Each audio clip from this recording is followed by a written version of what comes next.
வணக்கம். இந்த வீடியோவில் நம்ம பார்க்க போகிற டாபிக் வந்து கம்ப்ளீட் ரோபோ, அதாவது ரோபோ பற்றி உண்டான முழுமையான விளக்கமும், ரெண்டாவது ரோபோ எப்படி வேலை செய்யுது, அதாவது நிறைய பேர் எனக்கு கேட்டிருந்தீங்க ஃபோன் பண்ணி இதோடைய கான்செப்ட் என்ன, ரோபோவில் என்ன மாதிரி உண்டான ஃபீச்சர்ஸ்லாம் இருக்குதுன்னு கேட்டிருந்தீங்க. அதுக்கு உண்டான ஒரு கிளியர் கட் எக்ஸ்ப்ளனேஷன் வீடியோ தான் இந்த வீடியோ. இப்போ இன்றைக்கி வந்து 26 மார்ச் 2024. இன்றைக்கி வந்து ரோபோ ஆன் பண்ணி வச்சுருக்கோம். அதுக்கு முன்னாடி இந்த ரோபோவில் என்னென்ன ஃபீச்சர்ஸ்லாம் இருக்குது, என்னென்ன விதமான ஒரு ஆப்ஷன், ஒரு ஃபீச்சர்ஸ்லாம் இதில் அடங்கி இருக்குன்றத நம்ம பார்க்கலாம். முதல்ல நம்ம பார்க்கக்கூடியது நம்ம இந்த ரோபோவுடைய கான்செப்ட், இது என்ன அடிப்படையில் வேலை பண்ணுதுன்றது, அதாவது ஸ்ட்ராட்டஜி. இது வந்து ரொம்பவே வந்து எல்லாருக்கும் தெரிஞ்ச ஸ்ட்ராட்டஜி தான். இது வந்து ரேஞ்ச் பிரேக் அவுட் தியரி, அதாவது ஓப்பனிங் ரேஞ்ச் பிரேக் அவுட் தியரின்னு சொல்லுவாங்க. அதில் ஒரு சின்ன மாடிஃபிகேஷன் தான். அதாவது மார்க்கெட் ஓப்பன் ஆனதுக்கப்புறம் இண்டெக்ஸில், அதாவது பேங்க் நிஃப்டி இண்டெக்ஸில் செகண்ட் கேண்டலுடைய ஹை அண்ட் லோ வந்து ரோபோ வந்து இந்த மாதிரி மார்க் பண்ணிக்கும். இப்போ நம்ம சார்ட்டில் பார்க்குறோம். நேற்று பார்த்தீங்கன்னா ஹையை வந்து 46,735, லோ வந்து 45,686. அதாவது இந்த ஹை அண்ட் லோ ஆனது மார்க்கெட்டு 9:15 9:20 முதல் கேண்டில் போடுது. ரெண்டாவது கேண்டில் 9:20 9:25, இந்த 5 நிமிஷத்துக்கு உண்டான ஹை அண்ட் லோவை வந்து மார்க் பண்ணிக்கும். மார்க் பண்ணி இந்த மாதிரி க்ரீன் லைன் ரெட் லைனாக நமக்கு எடுத்து கொடுத்துரும். அதுக்கு அப்புறம் மூணாவது கேண்டில் ஆனது, அதாவது 9:25 9:30 கேண்டில்லேருந்து வரக்கூடிய எந்த ஒரு கேண்டில் ஆகுது, இப்படி ஹையை இப்படி கட்டாயி மேலே போச்சுன்னா நமக்கு ஆல்கோவில், அதாவது சார்ட்டில் நமக்கு இந்த மாதிரி பை சிக்னல்ஸ் வர ஆரம்பிக்கும். இந்த மாதிரி பை சிக்னல்ஸ் பார்த்திங்கன்னா இந்த இடத்துல நமக்கு தெரியுது. லோ கட் ஆச்சுன்னா செல் சிக்னல், ஹையை கட் ஆச்சுன்னா பை சிக்னல். இப்போது பை சிக்னல் வரும்பொழுது நமக்கு ரோபோவானது தானாகவே கால் ஆப்ஷனை பை பண்ணும். ரோபோ தானாகவே கால் ஆப்ஷனை வந்து பை பண்ண ஆரம்பிக்கும். அதாவது algo will buy call option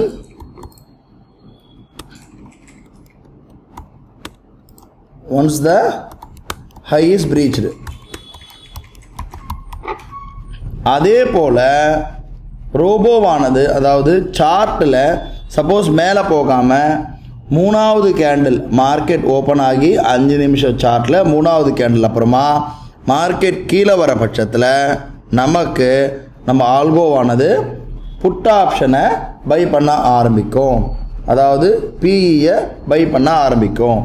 இதுதான் நம்ம ஃபாலோ பண்ணக்கூடிய இந்த ஸ்ட்ராட்டஜி. கிட்டத்தட்ட ஒரு 10 வருஷமாகவே நம்ம வந்து இந்த வீடியோஸ் எல்லாம் பார்த்துருப்பீங்க. 10 வருஷமாகவே இந்த தான் அடிப்படையான பேசிக் கான்செப்ட். இதுலேருந்து தான் சின்ன சின்ன மாடிஃபிகேஷன்ஸ் வரலாமே தவிர கோர் கான்செப்ட், அதாவது ஒரு அடிப்படையான ஒரு விஷயம்னா நம்ம ஸ்ட்ராட்டஜியை பொறுத்தவரையிலும் இதுதான். இதில் நம்ம ரோபோவில் பல்வேறு விதமான ஃபீச்சர்ஸ் இருக்குது. அந்த ஃபீச்சர்ஸ்லாம் பேஸ் பண்ணி நாம் இன்னும் இதனுடைய அக்யூரஸியை நம்ம கூட்டுறோம். என்ன மாதிரி ஃபீச்சர்ஸ்ன்னு பார்க்கலாம். நம்ம முதல்ல பார்க்கக்கூடியது strike price selection. Strike price selection அப்படின்னா நம்ம ரோபோவில் எந்த மாதிரி ஸ்ட்ரைக் ப்ரைஸ் வேணுமோ நம்ம வச்சுக்கலாம். இதில் எந்த விதமான தடையுமே இல்லை. எனக்கு அட் த மணி தான் வாங்கணுமா, அட் த மணி செட் பண்ணலாம். இல்லை ஒரு 200 பாயிண்ட் தள்ளி அவுட் ஆஃப் த மணி வாங்கணுமா, அந்த மாதிரி செட் பண்ணலாம். இல்லை 100 பாயிண்ட் தள்ளி, அதாவது எங்கே இண்டெக்ஸ் ட்ரேட் ஆகுதோ அங்கேருந்து 100 point out of the money call, out of the money put வாங்கணும். அதாவது எப்போ வாங்கணும், இந்த மாதிரி ஹை உடைக்கும் போது எனக்கு அவுட் ஆஃப் த மணி இல்லை அட் த மணி வாங்கணும்னா அதுக்குண்டான ஆப்ஷன் இந்த ஸ்ட்ரைக் ஆஃப்ன்ற இடத்துல இருக்குது. அங்கே நான் இப்போ 100 பாயிண்ட் போட்டு வச்சுருக்கிறதுனால மார்க்கெட்டில் என்ன நடக்கும்னா, என்ன நம்ம எது ஹையாக இருக்கோ, ஃபார் எக்ஸாம்பிள் இந்த ஹையுடைய வேல்யூவானது 46,800 அப்படின்னா மார்க்கெட் என்ன பண்ணோம், லோவானது 46,700 இந்த படி வச்சுக்கலாம், 100 பாயிண்ட் வச்சுக்கலாம் ரேஞ்ச் ஆனது. இப்போ 46,800 கட் ஆகும்போது 100 பாயிண்ட் அவுட் ஆஃப் த மணி நம்ம செலக்ட் பண்ணியிருக்கோம். ஏன்னா வெறும் 100 போட்டிருக்கிறதுனால கால் எடுக்கும்போது 100 points out of the money, put எடுக்கும்போதும் ஒரு 100 point out of the money robo ஆட்டோமேட்டிக்காக எடுத்துக்கும். இது ரோபோவில் இருக்கக்கூடிய ரெண்டாவது ஃபீச்சர்ஸ். நாம் 500 பாயிண்ட் போட்டோம்னா 500 பாயிண்ட் அவுட் ஆஃப் த மணி, அதாவது 46,800லேருந்து ஒரு 500 point out of the money கால் பார்த்தோம்னா 47,300 கால் ஆப்ஷன் எடுக்கும். புட்டு சைடு எடுக்கும்போது 46,200 புட் ஆப்ஷன் எடுக்கும், அதாவது 500 point out of the money put option. இந்த ஃபீச்சர்ஸ் நம்ம ரோபோவில் இருக்குது. அடுத்தபடியாக நாம் பார்க்கக்கூடிய ஃபீச்சர்ஸ் மல்டிப்ளேயர். அதாவது இந்த இடத்துல மல்டிப்ளேயரில் நாம் 1.2 போட்டிருக்கோம். இந்த 1.2 அப்படின்னா என்னன்னு பார்ப்போம். அதாவது மல்டிப்ளேயர்ன்றது என்னன்னா,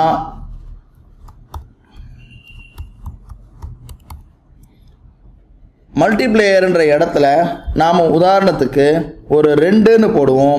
2ன்னு போட்டோம்னா என்ன நடக்கும்னா, முதல்ல இந்த இடத்துல பை வரும்பொழுது சாதாரணமாக ஆல்கோ வந்து ஒரு லாட் வந்து எடுக்கும். எடுத்து சப்போஸ் மார்க்கெட் இப்படி கீழே வந்திருக்கு, உதாரணத்துக்கு இப்படி 2 லைன் இருக்குது, செகண்ட் கேனோட ஹை, மார்க்கெட் ஃபஸ்ட்டு கட் ஆகும்போது ஒரு லாட் எடுக்கும், அது கீழே வந்து ஸ்டாப் லாஸ் வந்து ஹிட் ஆகிட்டு, அதாவது நம்ம பெரும்பான்மையாக யூஸ்வலாக நம்ம வைக்கக்கூடிய ஸ்டாப் லாஸ் ஒரு 25 பாயிண்ட் ஸ்டாப் லாஸ் வைக்கிறோம் அப்படின்னா மினிமம் ஒரு 100 பாயிண்ட் 125 பாயிண்ட் டார்கெட் வைப்போம். இது ஒவ்வொரு ட்ரேடுக்கும்.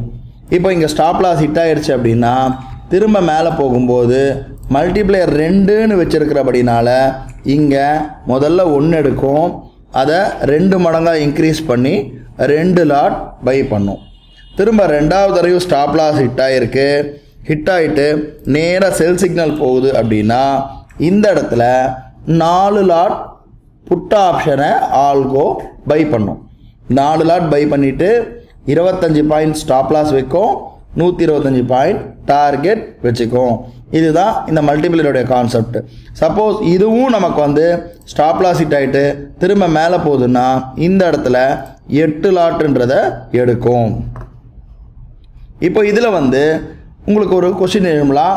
என்ன கொஸ்டின் வரலான்னா, எனக்கு இந்த மாதிரி 2ல் வச்சுக்கக்கூடாது, நான் வந்து எனக்கு 1 2 3 4ன்னு எடுக்கணும், ஏன்னா டபுளாக இன்க்ரீஸ் பண்ணக்கூடாதுன்னு நீங்கள் விருப்பப்பட்டீங்கன்னா நமக்கு எந்த மாதிரி மல்டிப்ளே பண்ணணுமோ அந்த மாதிரி உண்டான அந்த மல்டிப்ளேயரை நம்ம இங்கே செட் பண்ணிக்கலாம். இந்த மல்டிப்ளேயர்ன்ற இடத்துல இப்போ நான் என்ன செட் பண்ணியிருக்கேன் அப்படின்னா, சாதாரணமாக என்னுடைய அந்த மல்டிப்ளிகேஷன் எப்படி நடக்கும்னா 1 2 3 4 5 இந்த மாதிரி போகும். இதில் இன்னொரு ஆப்ஷன் இருக்குது. எனக்கு இந்த மாதிரி மல்டிப்ளை ஆகும்போது எனக்கு ஒரு குறிப்பிட்ட ஸ்டேஜ் மேலே மல்டிப்ளை ஆகக்கூடாது, என்கிட்ட கம்மியான கேபிட்டல் இருக்கிறதுனால இது 1 2 4 8 16ன்னு போகிற பட்சத்தில் எனக்கு ரொம்ப ரிஸ்க் ஜாஸ்தியாக வரும்னு ஃபீல் பண்ணுறவங்க இந்த இடத்துல நம்ம ஆல்கோவில் மேக்ஸிமம் குவான்டிட்டி இன்க்ரீஸ்னு ஒரு ஆப்ஷன் இருக்குது. இந்த ஆப்ஷனில் நமக்கு எவ்வளோ தூரம் மல்டிப்ளை பண்ணணுமோ அந்த ஒரு குவான்டிட்டியை ஃபிக்ஸ் பண்ணிக்கலாம். உதாரணத்துக்கு நான் இந்த இடத்துல 3ன்னு ஃபிக்ஸ் பண்ணியிருக்கேன். உதாரணமாக 3ன்னு ஃபிக்ஸ் பண்ணபடினால இப்போது இந்த மாதிரி ஒரு ஹை அண்ட் லோ இருக்குது. நமக்கு என்ன நடக்குது, சார்ட்டு இங்கே முதல்ல பை வருது, பை வந்து இங்கே 25 பாயிண்ட் ஸ்டாப் லாஸ் இந்த இடத்துல ஃபிக்ஸ் பண்ணியிருக்கோம். இண்டெக்ஸில் ஸ்டாப் லாஸ் ஹிட் ஆகுது, திரும்ப பை வந்து இந்த ஏரியா கட் ஆகும்போது 2 லாட் எடுக்கும், திரும்ப ஸ்டாப் லாஸ் ஹிட் ஆகிட்டு திரும்ப மேலே போகும்போது இந்த இடத்துல 3 லாட் எடுக்கும், மறுபடியும் ஸ்டாப் லாஸ் ஹிட் ஆகிட்டு போகும்போது 3 லாட் மட்டும்தான் எடுக்கும். எதனாலன்னா நாம் ரோபோவில் இந்த இடத்துல மேக்ஸிமம் குவான்டிட்டி இன்க்ரீஸ்ன்ற இடத்துல 3ன்னு நம்ம செட் பண்ணபடினால வெறும் 3 லாட் மட்டும்தான் ஆல்கோ எடுக்கும். இதில் இன்னொரு சிறப்பம்சம் என்ன அப்படின்னு பார்த்தீங்கன்னா, உதாரணத்துக்கு இந்த இடத்துல ஒரு லாட் எடுத்திருக்கீங்க, இங்கே எஸ்எல் ஹிட் ஆகிருக்கு, 2வது எடுத்திருக்க எஸ்எல் ஹிட் ஆகிருக்கு, 3வது ஹிட் ஆகிட்டு இந்த இடத்துல டார்கெட் அச்சீவ் ஆன அப்புறம் டார்கெட் அச்சீவ் ஆகிடுச்சு இந்த இடத்துல, அதுக்கப்புறம் திரும்ப ப்ரைஸ் இந்த இடத்துல வந்ததுன்னா ஆர்டர் எடுக்காது. மாறா செல் வரும்போது திரும்ப ஒரு லாட்லேருந்து தான் ஸ்டார்ட் பண்ணும். அதாவது முதல் லாட் 1 எடுத்திருக்கு, target achieved, stop loss hit, திரும்ப வந்து 2 எடுக்குது, அதுவும் எஸ்எல் ஹிட்டு, திரும்ப வந்து 3வது எடுக்குது, அது டார்கெட் அச்சீவ் ஆயிடுச்சு. அதே போல் திரும்ப 4வது ட்ரேடு வரும்பொழுது திரும்ப ஒரு லாட்லேருந்து தான் எடுக்க ஆரம்பிக்கும். ஸோ இது வந்து ஒரு சிறப்பம்சம். இதில் ஒரு டவுட் வரலாம், சார் எனக்கு வந்து குவான்டிட்டிலாம் இன்க்ரீஸ் பண்ணக்கூடாது, வெறும் ஒரு லாட் பை பண்ணணும்.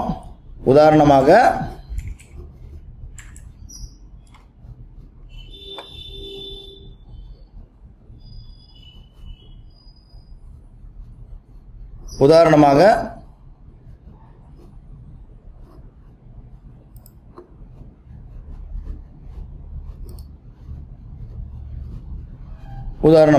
இப்படி வந்து கேண்டலுடைய செகண்ட் கேண்டலுடைய ஹைலோ இருக்குது, ஹையை கட் பண்ணுது, எஸ்எல் ஹிட் ஆகுது.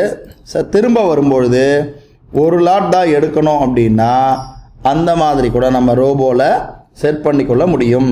இந்த குவான்டிட்டி இன்க்ரீஸை டிக்கை எடுத்து விட்டுட்டிங்கன்னா என்ன நடக்கும் அப்படின்னா, சாதாரணமாக நம்ம ஒரு ட்ரேட் பண்ணும்போது என்ன நடக்கும், ஒரு பை பண்ணியிருப்போம், அது கீழே வந்து ஸ்டாப் லாஸ் ஹிட் ஆகிடும். இந்த இடத்துல ஹிட் ஆகிட்டு திரும்ப மேலே நல்லா போயிடுவான், நாம் வருத்தப்படுவோம், ஐயோ ஸ்டாப் லாஸ் ஹிட் ஆகிட்டு போயிட்டான்னு. ஆனால் நம்ம ரோபோவில் எப்படின்னா, இந்த மாதிரி நமக்கு ஹை அண்ட் லோ இருக்குன்ற பட்சத்தில் இந்த இடத்துல எடுத்திருக்கு, ஸ்டாப் லாஸ் ஹிட் ஆகிருக்கு, திரும்ப அதே ரேட் வரும்பொழுது, ஃபார் எக்ஸாம்பிள் ஒரு 340 ரூபான்னு இருக்குன்னா 340 ரூபா பை பண்ணுறோம், ஒரு 320 ரூபா ஸ்டாப் லாஸ் வைக்கிறோம், ஹிட் ஆகிடுச்சு. திரும்ப 340 ரூபா போகும்போது முதல்ல எவ்வளோ குவான்டிட்டி இருந்ததோ அதே குவான்டிட்டி கூட இந்த வாட்டி ஆல்கோ எடுக்கும். ஆனால் குவான்டிட்டி இன்க்ரீஸ் பண்ணாது. அந்த மாதிரி உண்டான ஃபீச்சர்ஸ் கூட ரோபோவில் இருக்குது. அதுக்கு நம்ம குவான்டிட்டி இன்க்ரீஸ் டிக் பண்ணாமல் பண்ணாலே அது வேலைக்காகும், ஒர்க் ஆகும், அது குவான்டிட்டி எடுக்கும். இது நம்ம ரோபோவில் இருக்கக்கூடிய ஒன் ஆஃப் த ஃபீச்சர்ஸ். அது மட்டும் இல்லாமல் ரோபோவில் ட்ரைலிங் ஸ்டாப் லாஸ் எல்லாமே நம்ம பண்ணிக்க முடியும். Trailing stop loss, trailing points, trailing profit, இது எல்லாமே நம்ம சார்ட்டில் இருக்குது. அது மட்டும் இல்லாமல் நமக்கு இந்த டைமோடு நம்ம ஸ்கொயர் ஆஃப் பண்ணணும். உதாரணமாக காத்தால நமக்கு வந்து மத்தியானம் வந்து 2 மணியோட வந்து என்னென்ன பொசிஷன் இருக்கோ கட் ஆகணும், 3 மணிக்கு கட் ஆகணும் அப்படின்னா இந்த இடத்துல டைம் செட் பண்ணி எஸ்ன்ற பட்டன் கிளிக் பண்ணிட்டோன்னா அந்த டைமில் எல்லா பொசிஷனுமே கட் ஆகிடும். இது மட்டும் இல்லாமல் ரோபோவில் பார்த்தீங்கன்னா ஈக்விட்டி, ஃபியூச்சர்ஸ், எம்சிஎக்ஸ், கரன்சி, அதாவது நம்ம யூஎஸ்டி ஐஎன்ஆர் கரன்சி, கமாடிட்டி, எல்லா விதமான செக்மெண்ட்டுமே நம்ம பண்ணிக்கலாம். ஸ்ட்ராட்டஜியை பொறுத்த மட்டிலும் இந்த ஸ்ட்ராட்டஜி மட்டும் இல்லாமல் நிறைய ஸ்ட்ராட்டஜி அவைலபிளாக இருக்குது. அது ஒவ்வொருத்தங்களுக்கு, ஏன்னா நான் வீடியோவில் போடும்பொழுது ஒவ்வொரு நாள் ஒவ்வொரு ஸ்ட்ராட்டஜி போட்டு ட்ரேட் பண்ணி காட்ட முடியாது. அதனால் நான் ஸ்டாண்டர்டாக ஒரே கான்செப்ட் யூஸ் பண்ணுறேன். சப்போஸ் ஸ்ட்ராட்டஜி நீங்கள் யூஸ் பண்ணும்போது பண்ணிக்கலாம். அது மட்டும் இல்லாமல் நம்ம ரோபோவில் different types of stop losses நீங்கள் வச்சுக்கலாம். அதாவது ஸ்டாப் லாஸை பொறுத்த மட்டினும் நமக்கு இந்த இடத்துல பார்க்குறோம் candles, average, high low, zigzag, manual input, இந்த மாதிரி பல்வேறு விதமான ஸ்டாப் லாஸ் நம்ம வச்சுக்கொள்ள முடியும். அதாவது ஜிக்ஸாக் அப்படின்னா என்னன்னா, உதாரணத்துக்கு ப்ரைஸ் வந்து இப்படி போகுது மேலே, நம்ம ஸ்டாப் லாஸ் வந்து முதல்ல இந்த இடத்துல போகும்போது இங்கே ஸ்டாப் லாஸ் இருக்கும், இங்கே போகும்போது இந்த ப்ரீவியஸ் ஸ்விங்லோ இருக்கும், இங்கே போகும்போது இந்த இடத்துல ஸ்விங்லோ இருக்கும். அதுக்கு நாம் இந்த இடத்துல ஜிக்ஸாக்ன்ற இந்த கான்செப்டை நம்ம ஸ்டாப் லாஸை வச்சுக்கலாம். அதே போல் கேண்டில்ஸ், ஆவரேஜ், ஹைலோன்றது என்னன்னு பார்த்தீங்கன்னா, ஆவரேஜாக லாஸ்ட் ஒரு 5 கேண்டிலுடைய லோ ஸ்டாப் லாஸை வச்சு ட்ரையல் பண்ணி கூட நம்ம போக முடியும். அது மட்டும் இல்லாமல் மேனுவல் இன்புட் அப்படின்றது யாருக்கு ரொம்ப உபயோகமாக இருக்கும்னா, நான் கம்ப்யூட்டர் முன்னாடியே உட்காந்துருப்பேன், எனக்கு வந்து நான் பார்த்துட்டு பண்ணுறேன், அதாவது நான் செமி ஆட்டோமேட்டிக்காக ஒர்க் பண்ண விரும்புகிறேன், நான் ரோபோ பண்ணால் கூட நான் கம்ப்யூட்டர் முன்னாடி தான் இருப்பேன்றவங்க இந்த மேனுவல் இன்புட் எஸ்டின்றது என்னென்னா, இந்த மாதிரி ஒரு லைனை போட்டுட்டு இந்த லைனை அப்படியே மூவ் பண்ணிகிட்டே வரலாம். மார்க்கெட் மேலே போக இந்த லைனை மூவ் பண்ணிட்டே வரலாம். எப்போ இந்த லைனை ஹிட் ஆகுதோ அப்போது பொசிஷன் கட் ஆகிடும். அதுதான் மேனுவல் இன்புட் எஸ்டின்றது.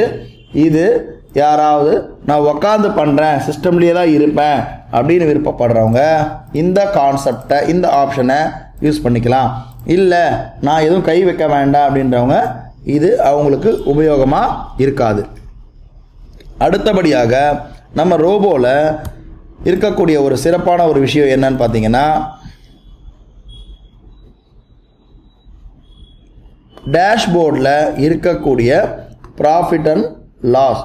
டேஷ்போர்டில் நாம் மார்னிங்கே இந்த மாதிரி நாம் இப்போ செட் பண்ண மாதிரி 3000 ரூபா ப்ராஃபிட் வந்தால் எனக்கு கட் ஆகிடணும், அதே போல் லாஸ் வந்தாலும் எனக்கு இந்த மாதிரி ஒரு ஃபிக்ஸட் அமௌண்ட் போட்டு நீங்கள் காத்தாலேயே ஃபிக்ஸ் பண்ணிக்கொள்ள முடியும். இப்போ நாம் பார்த்தீங்கன்னா காத்தாலேயே நம்ம ஃபிக்ஸ் பண்ணி வச்சுட்டோம். அதனால் என்ன ஆச்சுன்னா 3000 ரூபா ப்ராஃபிட் வந்த உடனே ஆட்டோமேட்டிக்காக எல்லாமே கட் ஆகிடும். 3000 ரூபா லாஸ் வந்தால் கூட சிஸ்டம் வந்து அதோட இன்ஆக்டிவ் ஆகிடும் ரோபோ. அதுக்கப்புறமா எந்த ஒரு காலும் எடுக்காது. அதே போல் எனக்கு ஒரு 2000 ரூபா இல்லை, எனக்கு 3000 ரூபா மாதிரி போட விருப்பம் இல்லை, ஒரு 2000 ரூபா ப்ராஃபிட் வந்த உடனே எனக்கு ஒரு 1000 ரூபா வந்து ட்ரைலிங் பண்ணணுன்றவங்க இந்த இடத்துல கீழே 3வது ஆப்ஷன் இருக்குது. இங்கே இந்த மாதிரி ஒரு 2000 ரூபா ப்ராஃபிட் வந்த உடனே ஒரு 1000 ரூபா ப்ராஃபிட்டை ட்ரைல் பண்ணுன்றவங்க, இல்லை 500 ரூபா ப்ராஃபிட் ட்ரைல் பண்ணுன்றவங்க அந்த அமௌண்ட்டை இங்கே போட்டுட்டு இந்த ட்ரைலிங் ப்ராஃபிட்ன்றதை கிளிக் பண்ணுறதன் மூலமாக உங்களுக்கு அந்த ப்ராஃபிட் வந்த உடனே ட்ரைலிங் எடுக்க ஆரம்பிக்கும். இதுதான் வந்து நம்ம ரோபோவில் இருக்கக்கூடிய ஒரு சிறப்பான ஒரு விஷயம். இந்த 3 ஆப்ஷனுமே நீங்கள் பயன்படுத்திக்கலாம். அடுத்த ஒரு முக்கியமான விஷயம் என்னன்னு பார்த்தீங்கன்னா, நம்ம ரோபோவில் நாம் இதை ஆப்ஷனை செல்லிங் பண்ணுறதுக்கு கூட பயன்படுத்திக்கலாம். அதாவது ஸ்ப்ரெட்டுனா என்னன்னு பார்த்தீங்கன்னா, உதாரணமாக நான் டைரெக்டாக ஆப்ஷன் செல்லிங் பண்ண முடியல, என்கிட்ட மார்ஜின் இல்லைன்றவங்க நம்ம ரோபோவில் என்ன பண்ணலான்னா, உதாரணத்துக்கு ஒரு ஆப்ஷனை ஷார்ட் அடிக்கிறீங்க அப்படின்னா ஷார்ட் அடிக்கிறதுக்கு முன்னாடி ஒரு 5 ரூபா லெவலில் இருக்கக்கூடிய ஓடிஎம்மை பை பண்ணிட்டு கூட ஷார்ட் அடிக்க முடியும். இதை ஆல்கோவே தானாக செய்யும். இந்த மாதிரி இன்னும் நிறைய பல்வேறு விதமான ஆப்ஷன்ஸ் எல்லாம் நம்ம ஆல்கோவில் இருக்குது. அது வரக்கூடிய நாட்களில் நான் தெளிவாக ஒன்று ஒன்றா எக்ஸ்பிளைன் பண்ணுறேன். இப்போ வரையும் எக்ஸ்பிளைன் பண்ணதில் ஏதாவது டவுட் இருக்கிற பட்சத்தில் நீங்கள் என்னை கூப்பிட்டு டவுட் கிளாரிஃபை பண்ணிக்கலாம். அடுத்த ஒரு வீடியோவில் சந்திக்கலாம். நன்றி, வணக்கம்.